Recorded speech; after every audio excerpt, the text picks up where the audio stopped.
Bonjour à tous et bienvenue sur ce webinaire de la Happiness Factory. Aujourd'hui, on va parler expérience. Expérience de vos visiteurs et contacts une fois qu'ils ont cliqué sur le bouton Je soumets mon formulaire. Alors, dans un petit instant vraiment très court, je vais vous raconter, je vais vous donner des billes pour proposer différentes expériences, différentes suites de ce premier contact. Mais avant, je voulais commencer par l'origine de cette expérience. Donc, le moment où on clique sur le bouton, sur quoi est-ce qu'on a cliqué? Est-ce qu'on a choisi une landing page ou un message de remerciement? Un formulaire. Je vais y arriver. Ensuite, on va s'attarder à la partie qu'est-ce qui vient après. Donc, message de remerciement, etc. Et enfin, je vais vous donner 3 exemples de workflows automatisés que vous pouvez créer, encore une fois, pour poursuivre l'expérience, mais cette fois-ci plutôt en dehors du site web. Pour ces workflows, j'ai choisi des exemples en fonction de la cible. Le premier, ce sera les contacts prochains uniquement. Le second, les contacts actuels uniquement. Et le dernier, qui à mon sens est le plus intéressant puisqu'il y a aussi une notion d'évolution dans le funnel d'achat, qui est les contacts prochains et actuels.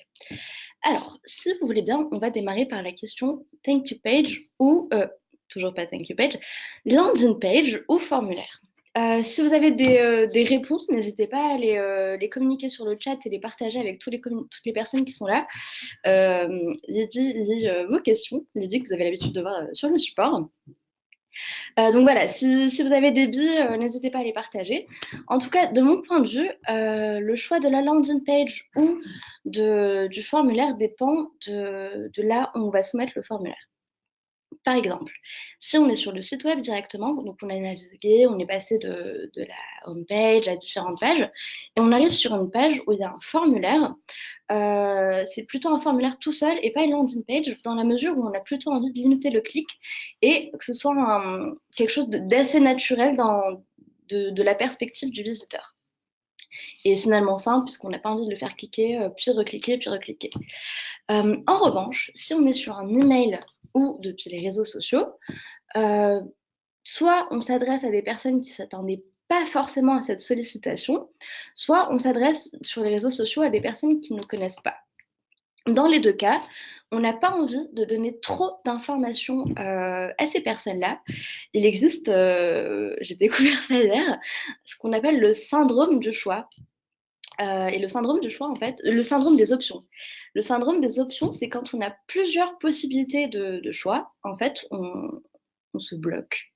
On est complètement handicapé devant cette multiplicité des choix et on n'en fait aucun. Et c'est assez similaire ce qui se passe quand on introduit une conversation avec quelqu'un qui ne l'a pas sollicité, donc sur les réseaux sociaux ou depuis un email, et qu'on le fait arriver sur le site web. Il y a un menu, il y a des choses qui sont intéressantes. Si c'est coloré, il va plutôt envie instinctivement d'aller là où il y a de la couleur et de la lumière. Et potentiellement, ce qu'il avait envisagé de faire au début, donc soumettre le formulaire pour une demande de démo ou télécharger un livre blanc, ça va lui sortir de l'esprit. Donc, l'objectif de la landing page, c'est de réduire au maximum tout ce qui va venir interférer dans cette soumission de formulaire. Dans la landing page, qu'est-ce qu'on met? C'est une question que je vous pose et là encore, je vous invite à donner vos réponses. Mais évidemment, je veux quand même vous dire ce que je pense qu'on y met. On y met un formulaire qui est en adéquation avec l'étape du cycle d'achat dans laquelle on situe le contenu qu'on propose. Et on ne demande que les informations dont on a besoin. Je sais que je vous l'ai dit et redit, mais par exemple, sur un formulaire de newsletter, que ce soit landing page ou sur un formulaire directement sur le site web, on ne va pas demander la fonction, on ne va pas demander la société, parce que il est difficile de justifier cette demande d'information pour quelqu'un qui veut juste s'inscrire et recevoir un email. On met aussi des éléments de réassurance.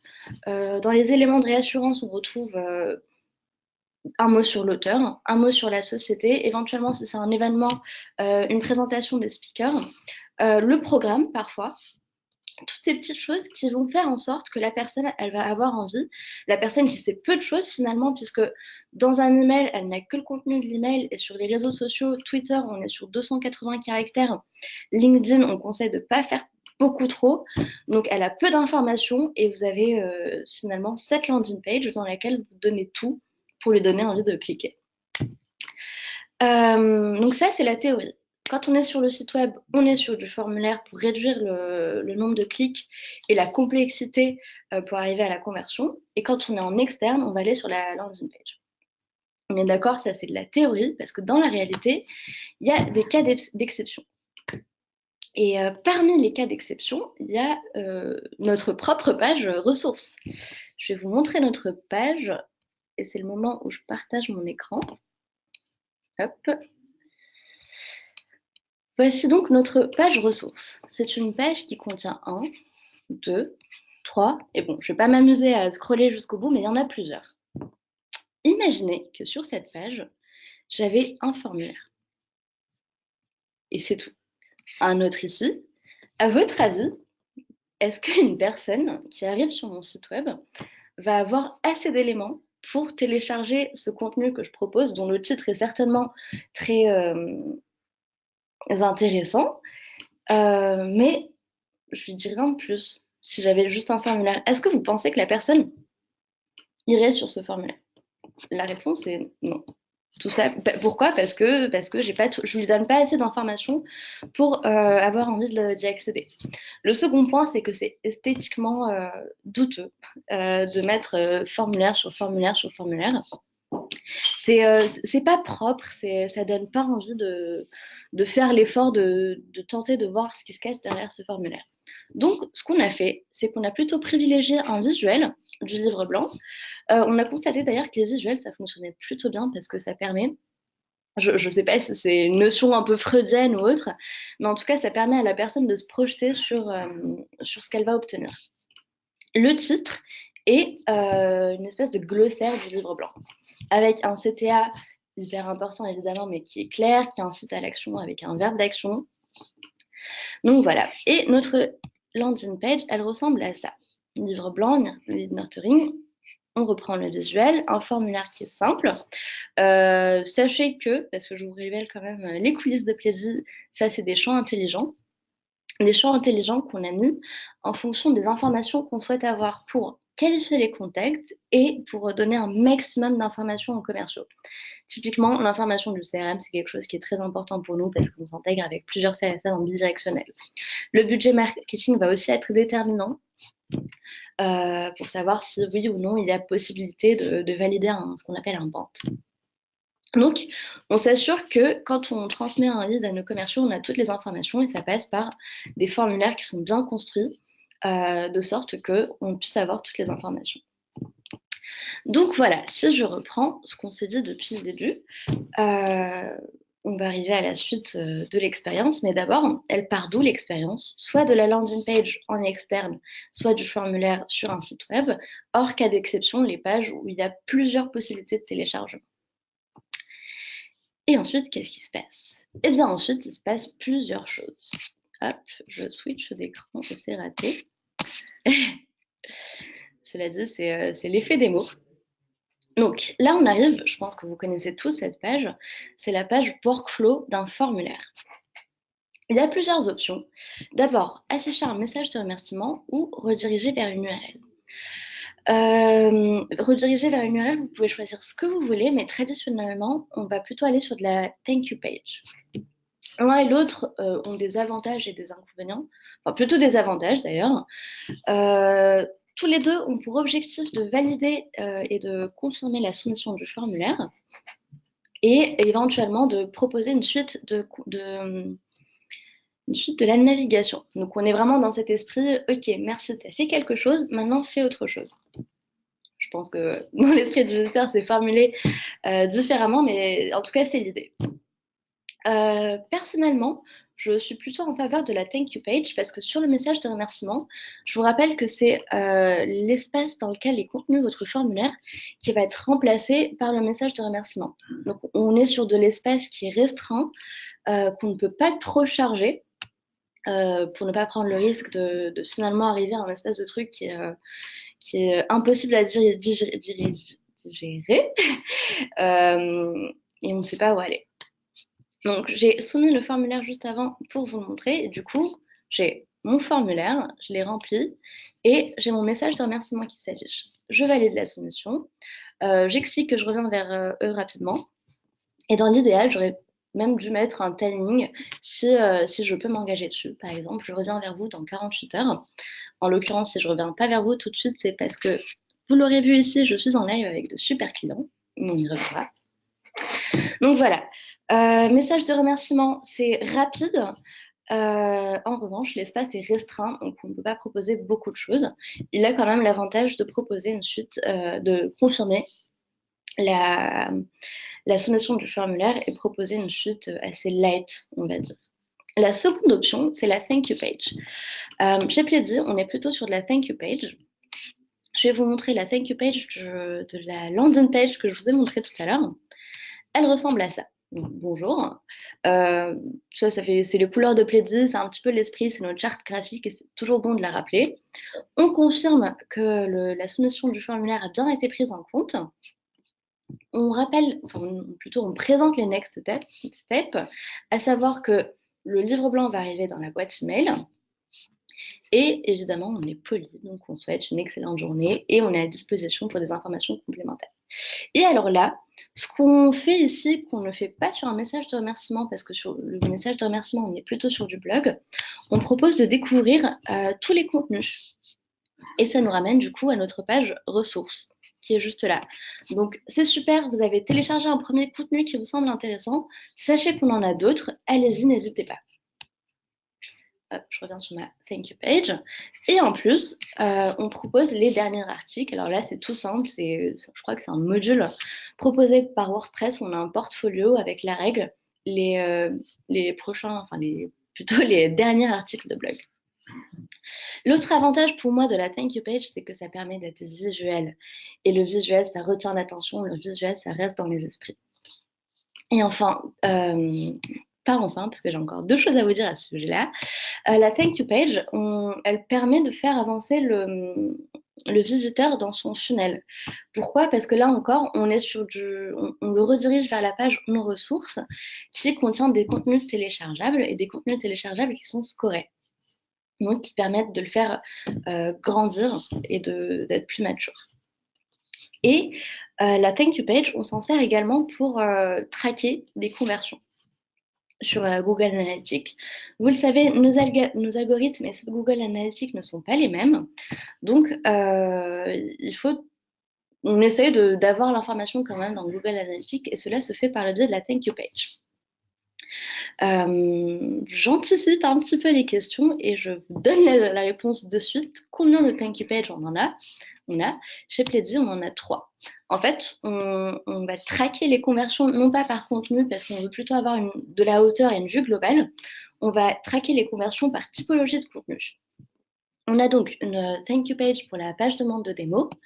On a une thank you page pour les webinars et une thank you page pour tout ce qui est téléchargement de contenu, livre blanc, mais aussi les kits. Et j'ai un gros trou sur les autres contenus qu'on a. Mais en tout cas, voilà. Donc, page ressources, page webinar et page démo. Et notre objectif, c'est vraiment d'avoir un tracking des conversions de manière globale. Si vous avez des questions, n'hésitez pas à les poser sur le chat. J'y répondrai à la fin du webinaire. Et Lydie, qui est là, va peut-être y répondre en live si elle a la réponse. Si je récapitule donc ce qu'on a fait sur ces 14 premières minutes de webinaire, on a déterminé s'il fallait passer par une landing page ou un formulaire.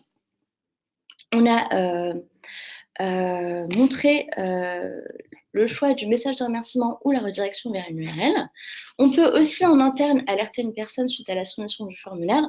Ça, je vous conseille plutôt de le faire sur des formulaires de fin de funnel, comme de la demande de démo, parce que c'est plutôt là qu'on a envie de créer un lien humain. C'est difficilement justifiable de solliciter un commercial si la personne a simplement téléchargé un contenu, c'est un petit peu trop tôt. Et de toute façon, là, il y a plutôt la notion de scoring et d'évolution qui va déterminer le moment où on appelle. Et ensuite, on a envoyé un email suite à la soumission du formulaire, qui va venir en complément d'information de soit le message de remerciement, soit la thank you page qu'on a affiché immédiatement après la soumission du formulaire. Et ce message-là, Il a plusieurs avantages. Le premier, c'est déjà de rappeler à la personne qu'elle a fait une demande de contact ou de contenu. Si c'est le cas d'une demande de contenu, c'est l'occasion de lui donner accès à son contenu. Le second, c'est aussi d'établir finalement un premier lien avec cette personne. Certes, c'est un message qui est automatique et si ça se trouve, vous, si vous n'êtes pas notifié en interne, vous n'avez pas spécialement conscience de ce premier lien, mais du côté de votre visiteur, c'est un geste qui est sympa, c'est un geste qui fait plaisir et qui fait appel à ses émotions en fait pour créer du lien avec votre marque. Du coup, en parlant de la marque, n'hésitez pas à être fidèle à votre charte graphique et à la tonalité de l'entreprise parce que, mine de rien, c'est des choses qui sont importantes. Typiquement, chez Pledzi, on est sur une tonalité fun, jeune, on est dans un contexte de super-héros. Alors, ça passe ou ça casse. Il y a des gens qui détestent ça, d'autres qui adorent et qui jouent le jeu. Mais en tout cas, il y a une opinion, il y a un avis sur la question et donc un avis qui reste, qui est personnel et formalisé dans l'esprit du visiteur par rapport à la marque. Donc voilà, vous le savez, mais je vous le redis quand même, vous avez la possibilité soit d'envoyer le texte tout seul, soit d'intégrer, d'habiller le texte finalement avec les modèles d'email. Bon, c'est pas très très joli ce que j'ai fait sur mon email à moi, mais en tout cas, ça vous permet d'avoir un aperçu en live concret. Petit cas exceptionnel, les formulaires qui sont gérés, enfin les formulaires externes à la plateforme. Quand vous êtes inscrit sur ce webinaire, pour ceux qui s'inscrivent depuis un moment, je ne sais pas si vous vous souvenez, vous aviez un formulaire Pledzi, un message de remerciement, parce que je n'avais pas spécialement vocation à vous faire balader sur le site web, et un email transactionnel qui disait merci pour votre inscription. Vous recevrez le lien pour aller sur Pledzi, sur le webinaire bientôt. Alors ça fonctionnait très bien, mais j'avais un problème, c'est que il fallait que je fasse à la mano une zap entre Pledzi et GoToWebinar pour inscrire les gens dans GoToWebinar et ensuite envoyer pour que GoToWebinar envoie le lien de désinscription, pas de désinscription, mais d'inscription plutôt. Ce que je fais aujourd'hui, c'est que je passe directement par le lien GoToWebinar. Donc, c'est un formulaire qui est géré directement sur la plateforme externe. Et donc, il n'y a pas techniquement de soumission sur ma landing page. Et donc, ce message-là, sur mon inscription GoToWebinar, ne s'enverra jamais, puisque c'est un message qui part suite à la soumission d'un formulaire Pledzi. Donc, ayez bien ça en tête. Si jamais vous faites, je ne sais pas, des webinars, je sais qu'il y en a plusieurs d'entre vous qui le font, des événements. Pareil, je sais qu'il y en a certains qui en ont bientôt d'ailleurs, et courage et bonne chance. Ne misez pas tout sur ce message-là parce que ce sera plutôt géré par la plateforme externe. Alors, on a fait le point sur Thank You Page, message de remerciement. Avant ça, on a fait le point sur landing page ou formulaire. On a vu l'email transactionnel qu'on envoie après. Maintenant, je vais vous parler des workflows. Alors pour le coup, je n'ai pas grand chose à vous partager, donc je vais me remettre moi si ça vous ennuie pas. Les workflows, j'en ai sélectionné 3. 3 que j'ai vus chez les clients et un qu'on fait nous-mêmes. Le premier workflow, qui ne concerne que les prochains contacts uniquement, c'est le workflow suite à la soumission d'une newsletter, d'un formulaire de newsletter. On y adresse qui? Donc les contacts prochains uniquement. Pourquoi? Parce que ça fait un petit peu bizarre de recevoir un bienvenue sur la newsletter alors qu'on s'est inscrit il y a 3 mois. Ça fait juste pas sens. Donc on va plutôt se focaliser sur les prochains. Qu'est-ce qu'on y met? Eh bien, on y met déjà un remerciement de l'intérêt qu'on y porte. On peut indiquer la fréquence de la newsletter. C'est toujours bénéfique et avantageux d'être très clair et transparent. Par exemple, vous allez recevoir tous les mois des nouvelles, etc. Si vous avez la possibilité de le faire, indiquez la valeur ajoutée de la newsletter. Typiquement, la nôtre, ça va être découvrir les bonnes pratiques des marketeurs en inbound et en général, tout au long des 2 semaines, parce qu'on l'envoie toutes les 2 semaines. Et si c'est pertinent, n'hésitez pas à mettre la page ressources, par exemple.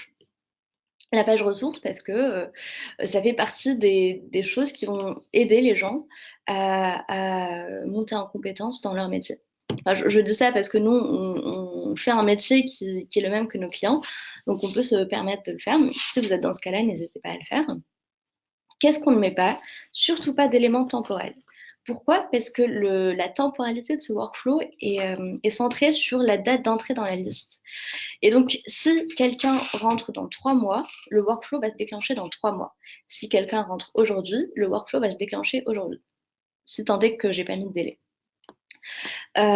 Donc, si j'ai merci de vous être inscrit, vous allez recevoir la newsletter toutes les 2 semaines et participer au prochain webinaire. Il est tout à fait possible que dans 3 mois, c'est une information qui soit périmée et sans être dramatique, ça génère quand même une petite frustration qu'on a plutôt envie d'éviter. Dans les points de vigilance aussi, je vous rappelle qu'il y a 3 moyens de s'inscrire à la newsletter, soit via un import, soit en abonnant automatiquement une personne suite à la soumission d'un formulaire, et puis la liste d'amorçage qu'on rattache à la newsletter lors de la toute première configuration. Ayez en tête qu'on s'adresse à des gens qui ont consciemment rempli un formulaire pour s'inscrire à la newsletter. Donc, dans la liste qu'on va rattacher à ce workflow, on va vraiment mettre pas les gens qui ont l'abonnement de la newsletter, parce que ça inclut tous les autres qui n'ont pas conscience qu'ils se sont inscrits, mais uniquement les gens qui ont téléchargé le formulaire de newsletter. Très important ce point de vigilance, parce que sinon ça fait un peu suspect. Donc, second webinaire, je m'embrouille, je perds les mots. Second workflow, c'est un workflow qui ne concerne que les contacts actuels uniquement. Donc le premier, c'était les prochains pour la newsletter. Là, on va se concentrer sur les actuels uniquement. Et j'ai choisi celui-là parce que déjà, c'est une autre typologie de contact. Et je pense que c'est un sujet qui est omniprésent chez la majorité des clients, la gestion des webinars et des événements. Qui on y met, comme on est sur une suite d'événements, une suite de quelque chose d'expérience, on va y mettre les personnes qui ont soit participé, soit les personnes qui se sont inscrites. Là, pour le coup, c'est un choix de votre côté. Nous, quand on a fait notre communication post-Pledge Day, on a séparé les gens qui étaient présents des gens qui se sont uniquement inscrits mais qui ne sont pas présentés, parce que pour l'un et l'autre, on a mis des informations différentes. Pour ceux qui étaient là, on a mis les photos et les PDF des conférences. Pour ceux qui n'étaient pas là, on a mis les photos, les PDF des conférences, on a donné le nombre de personnes. On les a pas remerciés pour leur présence parce qu'ils n'étaient pas là. Et il me semble qu'on a aussi intégré la roadmap, c'était pour les clients. Mais en tout cas, il y avait plus d'informations et des informations qui sont liées à leur contexte. Donc, pas là, pas là. Il n'y a pas vraiment de point de vigilance, il faut juste être assez cohérent avec ce qu'on propose et faire attention à la liste. Et donc, qu'est-ce qu'on y met finalement? Merci d'avoir participé, etc. N'hésitez pas à demander plus d'informations, etc. Ce live m'inspire parce que je me dis qu'on aurait pu pousser le truc un peu plus loin et dans le webinaire des gens qu'on connaît, qui se sont présentés, mais avec lesquels on n'était pas en discussion commerciale. Donc, ça va être les personnes qui se sont inscrites sur les réseaux sociaux via une landing page, parce qu'ils arrivent de l'externe. Identifier ceux qui sont à moins de 20 points, parce qu'au-delà de 20 points, on les passe aux commerciaux, et proposer à ces personnes je sais pas, un livre blanc ou faire une demande de démo, etc. Et donc, eux, qui ne sont pas là pour finalement conforter leur choix de solution, mais qui étaient plutôt là par curiosité pour apprendre des choses, on va les propulser un petit peu plus rapidement dans le funnel d'achat que ceux qui sont déjà en lien avec un commercial. Donc voilà, ça c'était une option. Et enfin, parce que je vois que l'heure tourne, j'ai été un petit peu bavarde aujourd'hui, le troisième est à mon sens le plus important parce qu'il y a de l'inbound et c'est quelque chose qu'on a constaté en interne, une suite d'expériences suite à un téléchargement. On en parle beaucoup, donc je pense que vous les avez vus. On a produit des kits. Des kits, c'est un ensemble d'éléments qui est très factuel, très concret, qui va vous permettre de vous structurer. On a un kit persona, un kit planning de diffusion, un kit cartographie des contenus. Et c'est des contenus qui marchent superbement bien. On a fait le constat avec le kit Persona, on a eu de super taux. En revanche, c'est un kit qui est pratique, qui sert à vraiment tout le monde, donc on a fait le choix de pas trop le scorer. Au final, on s'est retrouvé avec beaucoup de personnes qui restaient en phase de découverte et qui ne faisaient plus rien. Ce qui est pas forcément choquant parce que voilà, ils étaient à la recherche de quelque chose, pas forcément dans l'optique de répondre à une douleur ou quoi que ce soit, ou en recherche de quelque chose. Simplement, voilà, j'ai besoin de faire ça, j'ai trouvé comment le faire, fin de l'histoire. Et on avait évidemment envie de leur proposer une suite d'expériences, mais on avait surtout envie de les booster un petit peu pour qu'ils avancent dans le funnel d'achat. Ce qu'on a fait, c'est que on a fait une liste actuelle et prochaine parce que là, c'est pas si grave que ça d'arriver un mois après avec une suite d'expériences. Cela dit, on n'a pas fait un mois après parce que on sait quand est-ce qu'on a lancé le kit et on a pris cette décision assez rapidement après. Donc on a fait cette liste-là. Toutes les personnes qui ont soumis le formulaire de téléchargement Kit Persona, on les a intégrées dans un workflow en contact actuel et prochain pour leur proposer des contenus en lien avec ce contenu-là et des contenus qui surtout les font avancer dans le funnel d'achat.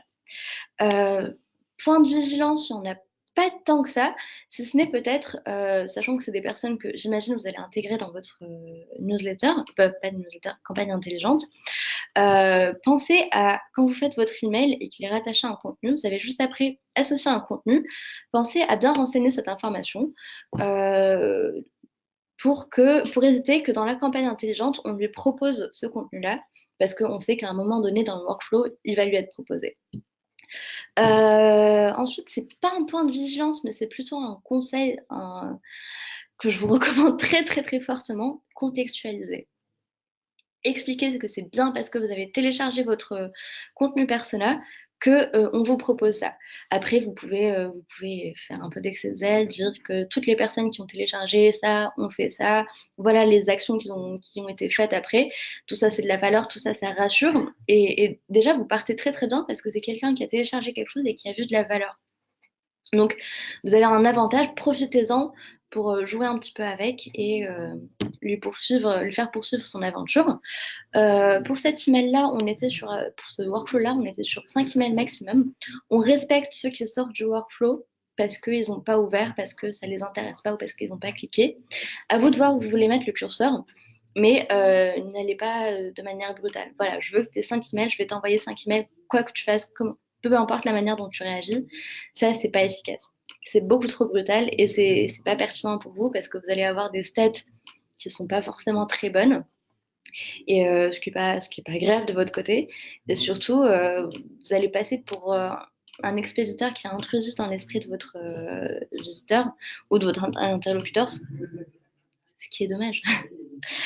Voilà, je conclus sur cette note joyeuse mon webinaire dans lequel on a abordé la suite de l'expérience suite à une soumission de formulaire. On a commencé par les bases. Ça vient d'où cette suite? Eh bien, de la landing page ou du formulaire. Qu'est-ce qui se passe ensuite? On peut proposer un message de remerciement ou une thank you page. On est pour l'email suite à la soumission du formulaire, sauf si c'est géré par une plateforme externe, auquel cas on n'en voit pas parce que c'est pas du Pledzi. Et enfin, 3 workflows pour vous donner des idées, vous inspirer. Moi-même, je me suis inspirée de mes clients et de Pledzi. Le premier pour les contacts prochains uniquement, c'est la newsletter, donc merci, etc. Le second pour les contacts actuels uniquement, qui est la suite d'un événement, après la com post-événement. Et le dernier, qui à mon sens est le plus pertinent dans une logique d'inbound de faire avancer dans un tunnel, qui est vous avez téléchargé un contenu, et ben on en a plein d'autres qui sont cool. Voilà, j'ai fait 30 minutes de webinaire. Je m'étais engagée sur 20. J'espère quand même que vous avez vu de la valeur et j'espère que vous avez plein de questions. Donc, Lydie, c'est le moment où tu me poses les questions. Alors, on a une question de Laurence qui demande en fait comment fait-on pour insérer une image dans la thank you page? Dans la thank you page. Alors, Laurence, je vous repartage mon écran. La thank you page, elle est faite sur le site de Pleddy directement. Comme tu peux le constater, on n'a pas nos DNS et du Pleddy, etc. Et donc, bon, bah, après, c'est assez simple. On est sur des modules, en fait. Donc, on construit, on insère une image et puis on la met. Je suis pas sûre que ça réponde à ta question parce que ma réponse me semble fort simple. Est-ce que peut-être tu peux apporter un complément pour que je puisse mieux te répondre? Quel genre d'image tu voudrais mettre? Pourquoi est-ce que tu penses jusque-là que tu n'avais pas la possibilité de le faire?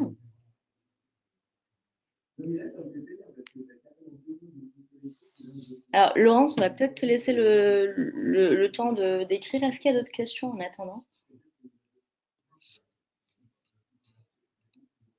Bon, a priori, Laurence, il n'y a pas d'autres questions, donc j'attends la tienne.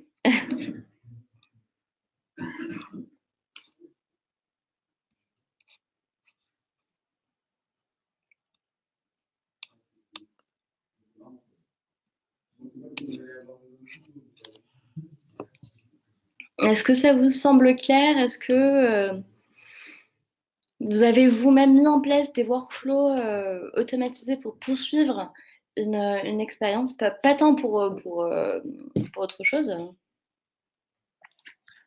Alors, notre bonjour sur l'écran est bien une image. Je ne sais pas comment faire directement dans Pledzi pour insérer une image. Peux-tu montrer? Très bien, c'est plus clair. C'est effectivement une image, mais on n'est pas sur Pledzi. On est sur, enfin si, on est sur Pledzi, le site web, et pas l'application, je veux dire.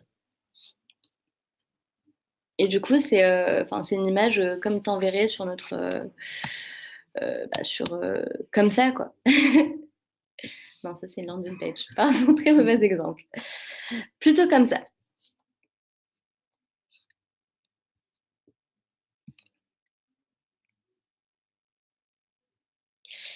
J'aurais beaucoup aimé Ok, oui, mais suite à la soumission d'un formulaire, c'est fait. Je suis pas sûre d'avoir compris. Ah, cool, cool, bravo. Et alors, tu dis quoi dans ton email suite à la soumission du formulaire? Et surtout, est-ce que tu contextualises bien et le ton de la marque est bien présent? Que ce soit fun, que ce soit corporate, que ce soit avec du franglais. En italien, personnellement, j'adore dire allora. Je pense que les aime bien à la caisse.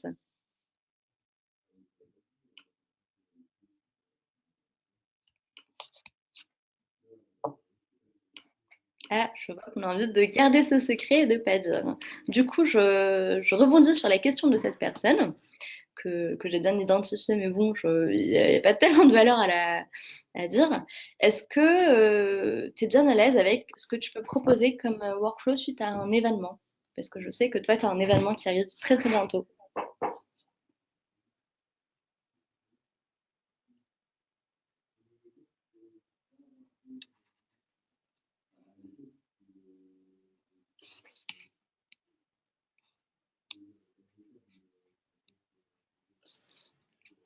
Bon, j'ai l'impression que vous êtes un petit peu timide. Alors, j'ai landing page pas à l'aise.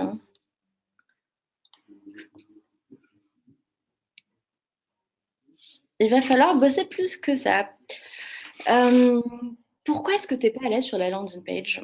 Alors, pour que tout le monde ait bien en tête le contexte, une des clientes, une des participantes de ce webinaire n'est pas à l'aise parce qu'elle est dans un milieu corporate et elle trouve que c'est pas pertinent, voire pas approprié.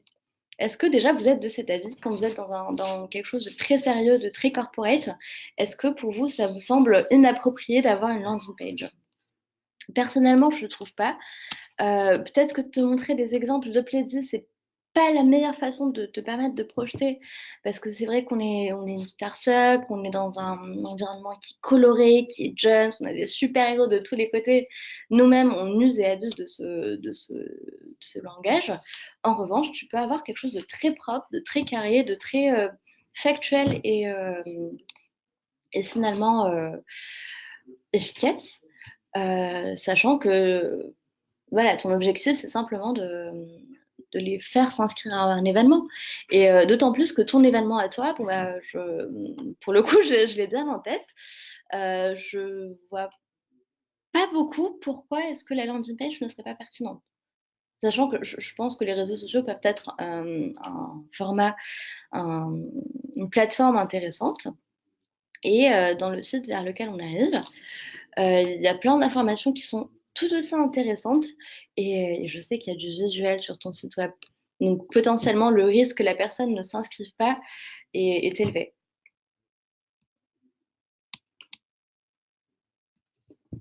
Tu n'arrives pas à savoir si ça apporte quelque chose. Écoute, ce que je te propose, c'est de tester. Je te propose de tester une landing page sur les réseaux sociaux. Fais quelque chose de très simple, de très épuré, peut-être même sur ton email aussi. Et garde aussi sur ton site web un formulaire directement. Et alors du coup, en termes d'organisation, tu vas avoir, hop, bon là on est sur mon, je vais plutôt aller là. Je vais aller chercher un contenu. Donc Contact Happiness Factory, ça c'est pas mal.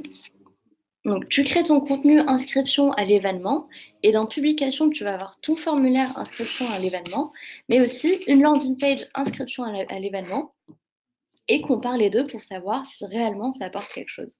Qu'est-ce que tu en penses?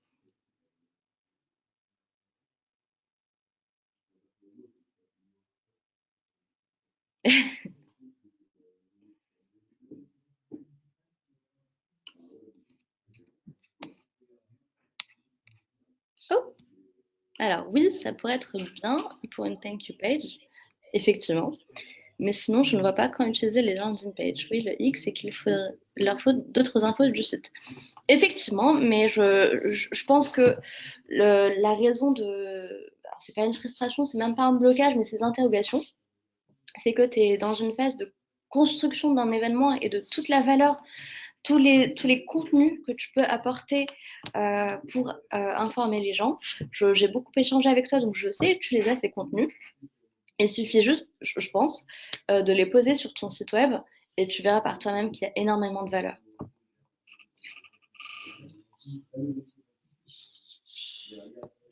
Alors, la propriété intellectuelle et les autres défis pour soumettre les formulaires. Alors, pour que tout le monde ait le contexte, cette cliente est dans l'obligation d'avoir une propriété intellectuelle qui est signée pour valider une inscription. Et du coup, je te remercie d'avoir posé cette question parce qu'effectivement, ça peut être un workflow. Du coup, dans l'email suite à la soumission du formulaire, on ne va pas valider l'inscription parce que finalement, c'est pas possible, c'est légalement pas possible. Donc, on va plutôt faire un workflow avec toutes les personnes qui se sont inscrites, donc soumettre le formulaire, et proposer, demander à ce que la propriété intellectuelle soit soumise. Si c'est le cas, évidemment, je pense qu'il y aura un travail à la mano, à moins que vous trouviez que ce soit des champs à remplir et donc un formulaire prédit, auquel cas la condition de sortie, ce serait la soumission de ce formulaire qui fait office de propriété intellectuelle. Autrement, je pense que tu peux faire une liste de toutes les personnes qui ont cliqué sur cet email, valider euh, qu'ils ont bien soumis la propriété intellectuelle et soit leur répondre à la main, soit éventuellement envisager un autre workflow qui dit vous faites partie des personnes qui ont rempli la propriété intellectuelle. Voilà toutes les informations. Et si je mets ma casquette de marketeuse, je te dirais même de filtrer les informations que tu donnes, à savoir remplissez la propriété intellectuelle pour avoir toutes les informations qui ont de la valeur. Je ne sais pas si c'est envisageable, enfin je ne sais plus, mais peut-être la présentation du programme, des speakers, etc. Tout ce qui va te permettre d'avoir alors, je ne sais pas pourquoi j'ai le mot chantage qui vient en tête, mais plutôt tout ce qui va pouvoir te permettre de te placer dans la négociation et t'aider à convaincre les personnes de remplir la propriété intellectuelle. Alors, j'ai largement dépassé ce sur quoi je me suis engagée. Merci à tous d'être venus. La cliente que je ne mentionne pas, mais qui avait l'air d'avoir encore des questions, si c'est le cas, n'hésite pas à m'appeler. Et puis on en parlera. Et pour tous les autres, si vous n'avez pas de questions, je vous remercie beaucoup d'avoir participé. J'espère que vous avez plein d'idées suite à ce webinaire. Et puis je vous dis à très très bientôt. Au revoir.